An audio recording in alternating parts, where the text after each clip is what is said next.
সরকারের নানা উদ্যোগে বাংলাদেশের জলসীমায় বাড়ছে ইলিশের উৎপাদন ও আহরণ। মৎস্য গবেষণা ইনস্টিটিউটের তথ্য অনুযায়ী ২০২৪ সালে ইলিশের আহরণ বন্ধ রাখায় ৫২.০৫% মা ইলিশ নিরাপদে ডিম ছাড়ার সুযোগ পেয়েছে, যে কারণে ৪৪,০০০ কোটি ইলিশ পাওয়া গেছে। ইলিশের প্রজনন বাড়াতে এবারও আগামী ৪ অক্টোবর থেকে ২৫ অক্টোবর পর্যন্ত ২২ দিন ইলিশ আহরণ, বিক্রি, মজুত সহ সব ধরনের কার্যক্রম বন্ধ থাকবে। এতে মাছের উৎপাদন বাড়বে বলে জানান মৎস্য ও প্রাণী সম্পদ উপদেষ্টা ফরিদা আক্তার। আমরা আশা করছি ২০২৫ সালের মা ইলিশ সংরক্ষণ অভিযান আগের বছরের তুলনায় আরো সংগঠিত কার্যকরভাবে পরিচালিত হবে।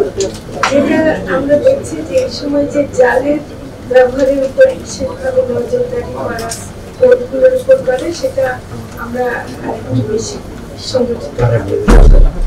নিষেধাজ্ঞার সময় দেশের উপকূলীয় ৩৭ জেলায় ৬,২০,১৪০টি জেলে পরিবারকে ভিজিএফ সহযোগিতা দেয়া হবে। ৩৭টি জেলায় ১৬৫টি উপজেলা ৬,২০,১৪০ জন জেলে পরিবারকে ভিজিএফ চাল দেওয়া হবে। পরিবার প্রতি বরাদ্দ থাকবে ২৫ কেজি, যা পুরো কার্যক্রমে মোট ১৫,৫০৩.৫০ মেট্রিক টন চালের প্রয়োজন হবে। আমরা ৩০ কেজি এবারই দিতে চেয়েছিলাম, কিন্তু অর্থ মন্ত্রণালয় এবং অন্যান্য মন্ত্রণালয়ের যে অনুমোদনের ব্যাপারটা একটু সময় লেগে যাচ্ছে বলে আমরা সেটা পারিনি।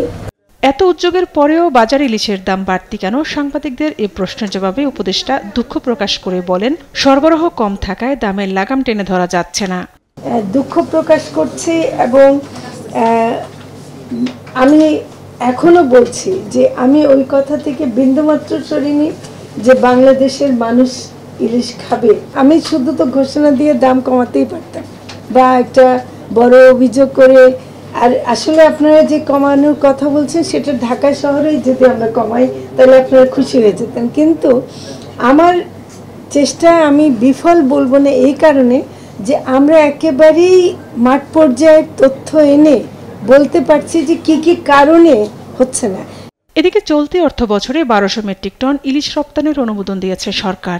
যেটা রপ্তানিকারকদের বড় সমস্যা হচ্ছে কি, বাংলাদেশে কমপক্ষে ১৫০০ টাকার নিচে ওরা কিনতে পারছে না, একেবারে কম দামেও যদি কেনে, আর ওদিকে বিক্রি করতে হচ্ছে ১২৫০ টাকায়।